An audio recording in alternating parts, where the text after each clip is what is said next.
जय मसीह की प्रियो। आज हम शाप देने के बारे में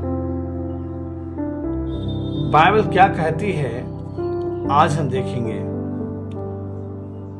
प्रियो, जबकि आज हम शाप शब्द को केवल अश्लीलता के रूप में सोच सकते हैं, बाइबल शाप देने के विचार बातों के कई रूपों में संबोधित करती है।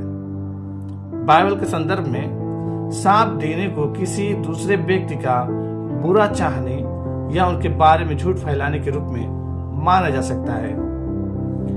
किसी भी तरह शाप देना यानी शपथ लेना, अपशब्द कहना आदि निश्चित रूप से पाप है। प्रियो, पवित्र शास्त्र सीधे तौर पर हमें बताता है कोई भी गंदी बात अपने मुंह से न निकालो, परंतु वही बात निकालो जो दूसरों की आवश्यकता के अनुसार उन्नति के लिए सहायक हो, ताकि सुनने वालों को लाभ हो।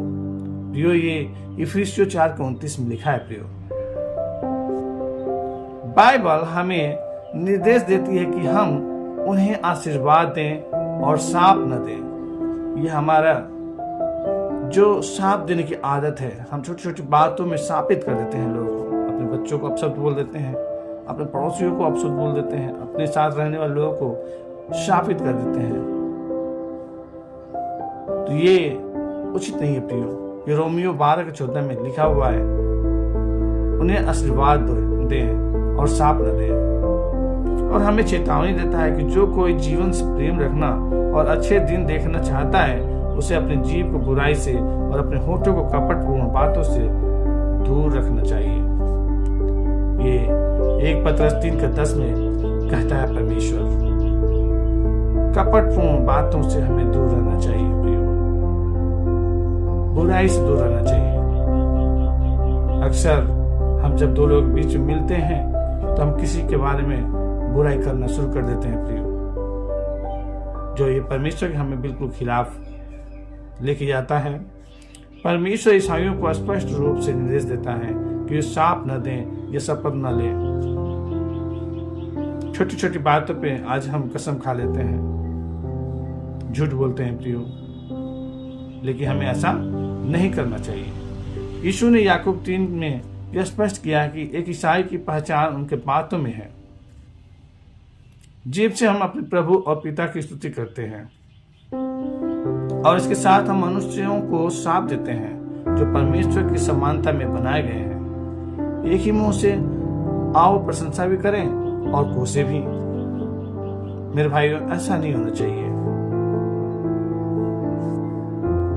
याकूब 3 में आगे बढ़ते हुए यीशु ईसाइयों के रूप में हमारे शब्दों की शक्ति और महत्व पर जोर देते हैं। वह जीभ की तुलना दोधारी तलवार से करता है, जो आशीर्वाद और शाप दोनों में सक्षम है।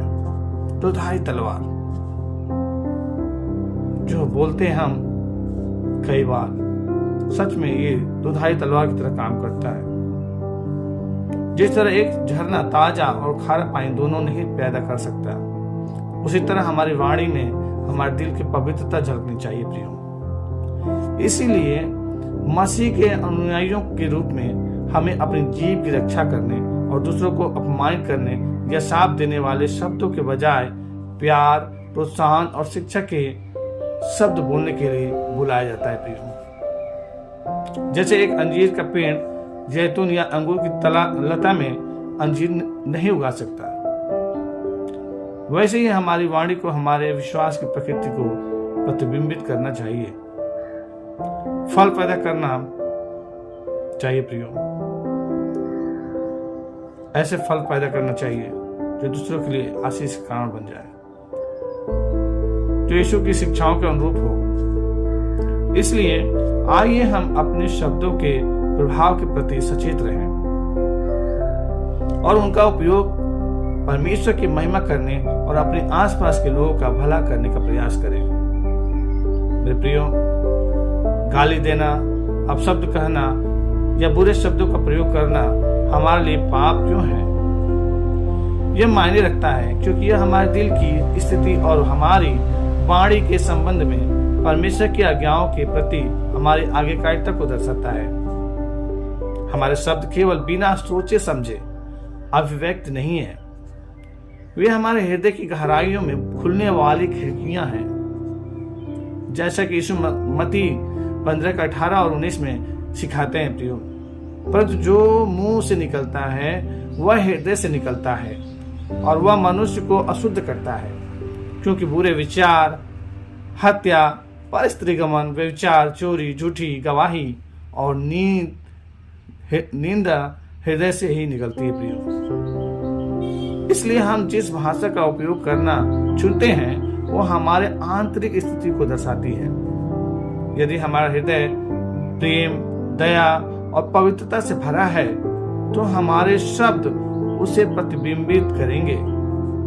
इसके विपरीत यदि हमारे हृदय में कड़वाहट, क्रोध या द्वेष है तो हमारी वाणी उन आंतरिक मनोवृत्तियों को उजागर करेंगी। हमारे शब्द को मसीह के चरित्र के अनुरूप होना चाहिए और दूसरों को अपमानित करने के बजाय उन्हें शिक्षा देने और प्रोत्साहित करने के लिए उपयोग किया जाना चाहिए प्रियो।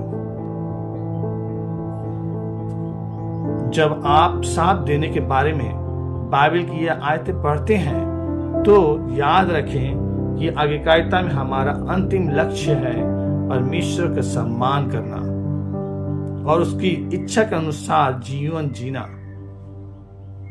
जब हम अपनी भाषा पर नियंत्रण रखते हैं और अपनी वाणी से ईश्वर का सम्मान करते हैं तो हम उसके प्रति अपना प्रेम और उसके मार्गों का अनुसरण करने के प्रति अपनी प्रतिबद्धता प्रदर्शित करते हैं प्रियो। इसके विपरीत जब हम शाप, अपशब्द या अपवित्र या अन्य पापपूर्ण बातों में संलग्न होते हैं तो हम परमेश्वर का अनादर करते हैं और पवित्र जीवन के लिए उनके निर्देशों का उपेक्षा करते हैं प्रियो।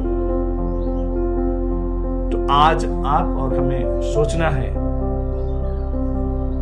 हमें कैसे जीवन जीना है, हमें कैसे बोली या वचन बोलना है, हमें कितना बोलना है, क्या बोलना है। आज हमें इस पे विचार करना है। हम जहां रहते हैं हमारी पहचान कैसी है? क्या बुरा बोलने वाला पहचान है या प्रोत्साहित करने वाला? जब कोई व्यक्ति आपसे और हमसे मिलता है तो क्या वो उत्साहित होता है? क्या उसे आपके द्वारा जो बोली गई बातें हैं उसमें शांति उसको मिलती है, आनंद मिलता है? आज इसके बारे में हमें विचार करना चाहिए प्रियो। हमें खुद के अंदर एक बार झांकना चाहिए, देखना चाहिए हम कैसा व्यवहार करते हैं दूसरों के साथ में। हमें बहुत ज्यादा डींगे हाँकने वाला नहीं बनना है प्रियो। दूसरों के साथ मिलकर किसी की बुराई करना, चुगली करना नहीं है प्रियो। जब हम मसीह में हैं तो परमेश्वर को असीम प्रेम को हमें दूसरों के साथ बांटना है प्रियो।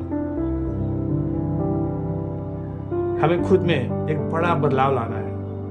अब तक जो भी हुआ है अब उसे छोड़ के आगे हम बेहतर कर सकते हैं प्रियो। और जिस स्थान पे हम रहते हैं वहां पे एक अच्छा माहौल बना सकते हैं। अपने बोली वचन के द्वारा एक अच्छा माहौल बना सकते हैं प्रियो। आइए हम प्रार्थना करें।